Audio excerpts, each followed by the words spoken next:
આજરોજ પાર્ટીના 46મા સ્થાપના દિવસ નિમિત્તે હોટલ ડિસેન્ટમાં સક્રિય સભ્ય સંમેલન ડીસા વિધાનસભાનું યોજાયું, જેમાં કેન્દ્ર સરકાર, ગુજરાત સરકારની યોજના છેવાડાના માનવી સુધી પહોંચે તેવી તમામ કાર્યકર્તા દ્વારા સેવા કાર્ય કરવામાં આવે, સંગઠન દ્વારા થાય તેવું માર્ગદર્શન ડીસાના ધારાસભ્ય પ્રવીણભાઈ, રાજ્યસભા પૂર્વ સાંસદ દિનેશભાઈ, પ્રદેશ આગેવાન સંજય દેસાઈ, જિલ્લા ભાજપ મહામંત્રી કનુભાઈ વ્યાસ, સંજય બ્રહ્મભટ્ટ, પૂર્વ એમએલએ ગોવાભાઈ દેસાઈ, પૂર્વ જિલ્લા મહામંત્રી અમૃતભાઈ દવે, શહેર ભાજપ પ્રમુખ વર્ષાબેન પટેલ, પૂર્વ તાલુકા પ્રમુખ બહાદુરસિંહ વાઘેલા, પૂર્વ શહેર પ્રમુખ રમેશ દિલવાડિયા, ડીસા શહેર મહામંત્રી, તાલુકા મહામંત્રી, પૂર્વ મહામંત્રી, કાર્યક્રમ ઇન્ચાર્જ રાજુભાઈ ઠક્કર, ઈશ્વર દેસાઈ ઉપસ્થિત રહ્યા. મોટી સંખ્યામાં શહેર ભાજપના હોદ્દેદારો, તાલુકા ભાજપના હોદ્દેદારો તથા મોટી સંખ્યામાં સક્રિય સભ્ય, કોર્પોરેટર, જિલ્લા પંચાયત ડેલિગેટ, તાલુકા પંચાયત ડેલિગેટ, તાલુકા સંઘ ચેરમેન પ્રતિક પઢિયાર, બનાસ ડેરીના ડિરેક્ટર રામજીભાઈ દેસાઈ ઉપસ્થિત રહ્યા. Bureau report. અંતમાં ભોજન લઈ છૂટા પડ્યા.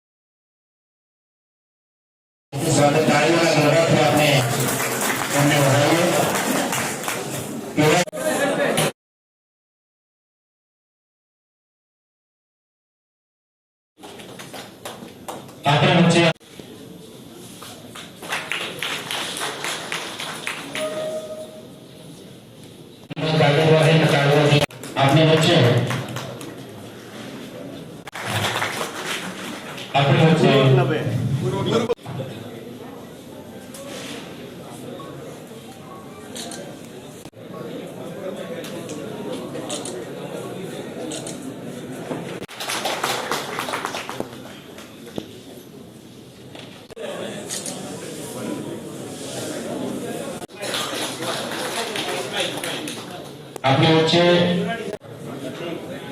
આદરણીય પાર્ટીના 46મા સ્થાપના દિવસ નિમિત્તે ભારતીય જનતા પાર્ટીના સક્રિય સભ્યોનું એક વિશાળ સક્રિય સંમેલન આજે હોટલ ડિસેન્ટ ખાતે ડીસા શહેર અને તાલુકાના ડીસા વિધાનસભાના તમામ સક્રિય સભ્યો આજે મોટી સંખ્યામાં અહીંયા ડિસેન્ટ ખાતે હોલમાં ઉપસ્થિત રહ્યા, જેને કાર્યકર્તાઓને આગામી દિવસમાં જે અમારું રાષ્ટ્રીય વિચારધારા એક થઈ અને વિકાસના પંથે આ ભારતીય જનતા પાર્ટીના તમામ કાર્યકર્તાઓ લોકો સુધી સરકારની યોજના પહોંચે, યોજનાઓનો લાભ મળે એવું આજે ધારાસભ્ય દ્વારા અમારા પાર્ટીના સનિષ્ઠ પૂર્વ સાંસદ શ્રી દિનેશભાઈ અનાવાડિયા તથા જિલ્લાના મહામંત્રી કનુભાઈ, સંજયભાઈ, શહેર પ્રમુખ શ્રી, શહેરના મહામંત્રી શ્રી, તમામ આગેવાનો દ્વારા આજ કાર્યકર્તાને હાકલ કરવામાં આવી છે.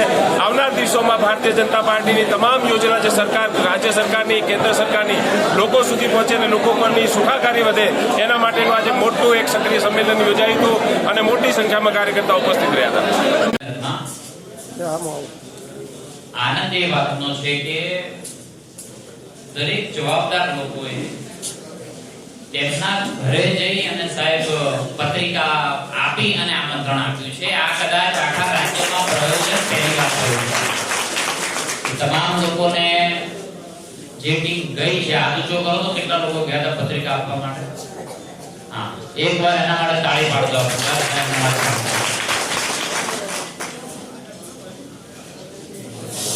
આપણી વચ્ચે ઉપસ્થિત દિનેશભાઈ અનાવાડિયાજી, ગોવાભાઈ, કનુભાઈ, આપણા પ્રદેશ આગેવાન માન્ય ડોક્ટર સંજયભાઈ, અમૃતભાઈ, કનુભાઈ, સંજયભાઈ બ્રહ્મભટ્ટ, દિલીપભાઈ આવ્યા છે, પ્રતિકભાઈ, આપણા શહેરના પ્રમુખ છે, એટલે આખા રાજ્યની અંદર મંડળના પ્રમુખ કોઈ મહિલા હોય તો એ ડીસાની અંદર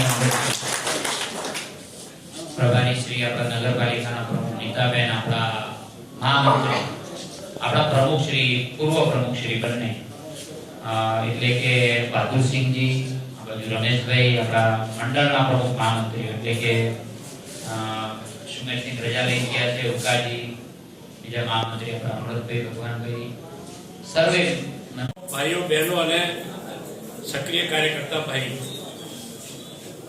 પ્રથમ તો હમણાં જ નવી ટીમો બની છે શહેર અને તાલુકાની, તો આ તમામ નવી ટીમમાં જેનો સમાવેશ થયો છે તમામ કાર્યકર્તા કે જે મહામંત્રી બન્યા છે, ઉપપ્રમુખ બન્યા છે, મંત્રી બન્યા છે, તમામને ખૂબ ખૂબ શુભેચ્છાઓ પાઠવું છું. મિત્રો, આપણી ભારતીય જનતા પાર્ટીમાં બીજી પાર્ટીઓ જેવું નથી. આપણે ચોક્કસ રાજકીય કાર્યકર્તા છીએ, પણ સાથે સાથે આ પાર્ટીની જ્યારે સ્થાપના થઈ ત્યારે ઉદ્દેશ સાથે સ્થાપના થયેલી છે અને આપણે આ રાષ્ટ્ર માટે, આ દેશ માટે, આ ભારત માતા માટે કામ કરતા કાર્યકર્તાઓ છીએ.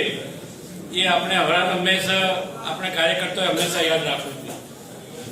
મિત્રો, ઘણા બધા વર્ષો પછી આપણે આજે પંચાયતથી પાર્લામેન્ટ સુધી ભારતીય જનતા પાર્ટીની સરકાર છે અને છતાંય આપણે અવારનવાર આપણે આ કાર્યક્રમો કરતા હોઈએ છીએ તો ઘણા બધા કાર્યકર્તાઓને એવું થાય કે ભાઈ હવે તો સરકાર બની ગઈ, હવે આ બધા કાર્યક્રમો શા માટે?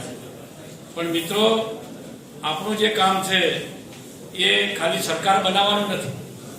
ચોક્કસ સરકાર બનાવી છે, પણ સરકાર એક સાધન સ્વરૂપે આપણે સરકારનો ઉપયોગ કરીને છેવાડા બેઠેલા ગરીબમાં ગરીબ માણસને આપણે કઈ રીતે મદદરૂપ થઈ શકીએ, છેવાડે બેઠેલો વ્યક્તિ કઈ રીતે બે પાંદડે થઈ શકે, એના માટેની ચિંતા કરવા માટે આપણી પાર્ટી બની છે અને સરકારો બની છે.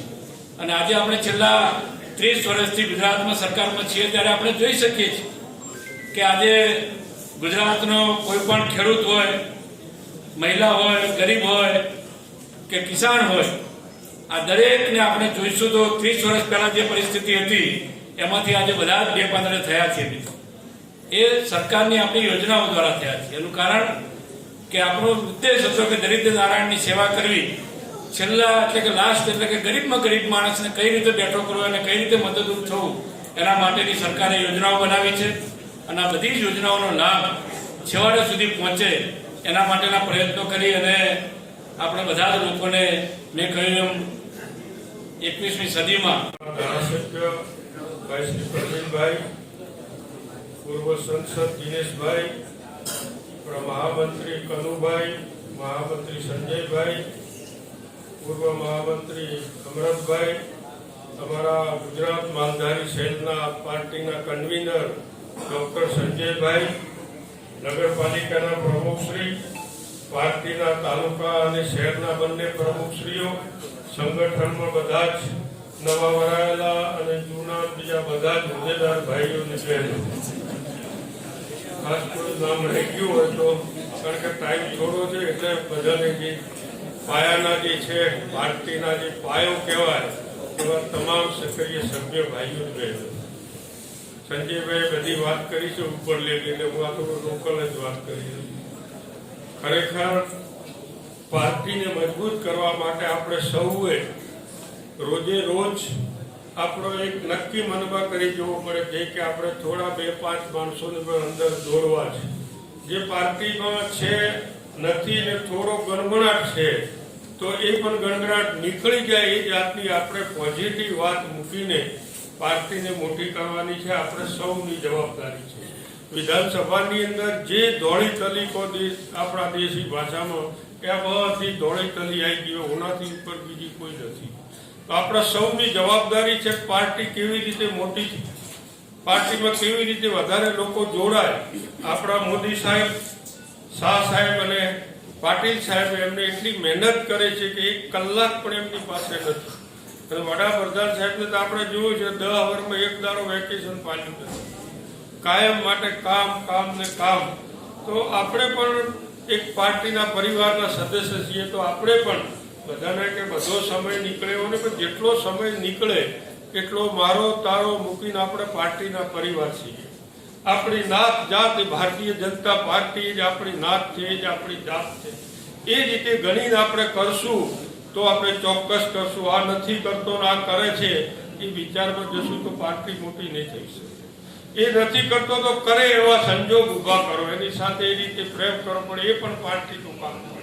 બીજા પણ જોડાય એ જાતનું કામ કરશું તો ચોક્કસ પાર્ટી ખૂબ મજબૂત છે, વધુ મજબૂત થશે.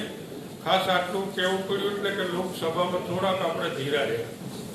જે લીડની આશા હતી લીડ ન મળી એમાં આપણે બધા થોડા નિષ્ક્રિય રહ્યા કે મળી જશે એમ. કારણ કે ચૂંટણીની અંદર બૂથમાં ટપકો પડે ત્યાં સુધી સક્રિય રહો તો જ એ પાર્ટીમાં પૂરેપૂરા સક્સેસ જઈએ. એટલે સૌ જે કંઈ પાર્ટીના તમે પાયાના કહો કે જે ઘણો આપશો છો તો દરેકે દરેક આજથી પાર્ટીને મોટી કરવા માટે પાર્ટીમાં વધુ જોડાય, પાર્ટી મજબૂત થાય. આપણી સરકારની જે યોજનાઓ છે એ યોજનાઓ 46મા સ્થાપના દિવસ નિમિત્તે ડીસા વિધાનસભા દ્વારા આયોજિત સક્રિય સંમેલનમાં પધારેલ ડીસાના લોકલાડીલા અને પાણીદાર ધારાસભ્ય અને આજના વક્તા એવા ધારાસભ્ય શ્રી પ્રવીણભાઈ માળી સાહેબ, પૂર્વ સાંસદ દિનેશભાઈ અનાવાડિયા, મહામંત્રી કનુભાઈ વ્યાસ, સંજયભાઈ બ્રહ્મભટ્ટ, પૂર્વ ધારાસભ્ય શ્રી ગોવાભાઈ દેસાઈ, ડોક્ટર સંજયભાઈ દેસાઈ, પ્રદેશ અગ્રણી અને માર્ગદર્શક સમાજના આગેવાન, નગરપાલિકાના પ્રમુખ નીતાબેન ઠક્કર, પ્રભારી ઉષાબેન જોશી, પૂર્વ મહામંત્રી અમૃતભાઈ દવે, એપીએમસીના વાઇસ ચેરમેન અર્જુનભાઈ પટેલ, તાલુકા સંઘના ચેરમેન પ્રતિકભાઈ પઢિયાર, પૂર્વ મહામંત્રી દિલીપભાઈ વાઘેલા, પૂર્વ પ્રમુખ શ્રી તાલુકા બહાદુરસિંહ વાઘેલા, શહેર પૂર્વ પ્રમુખ શ્રી રમેશભાઈ દિલવાડિયા, બનાસ ડેરીના ડિરેક્ટર રામજીભાઈ દેસાઈ, પૂર્વ વાઇસ ચેરમેન કરશનભાઈ પટેલ, નગરપાલિકાના ઉપાધ્યક્ષ શૈલેષભાઈ રાયગોર, જિલ્લા પંચાયતના સદસ્ય બલવંતસિંહ વાઘેલા, આ કાર્યક્રમના ઇન્ચાર્જ રાજુભાઈ ઠક્કર, ઈશ્વરભાઈ દેસાઈ, સાથી મહામંત્રી નરસિંહભાઈ વાડે, રમેશભાઈ મેવાડા, પૂર્વ મહામંત્રી અશોકભાઈ પટેલ તથા દેવતુલ્ય મહાનુભાવો, આગેવાનો, સક્રિય કાર્યકર્તાઓ, હોદ્દેદારો, નગર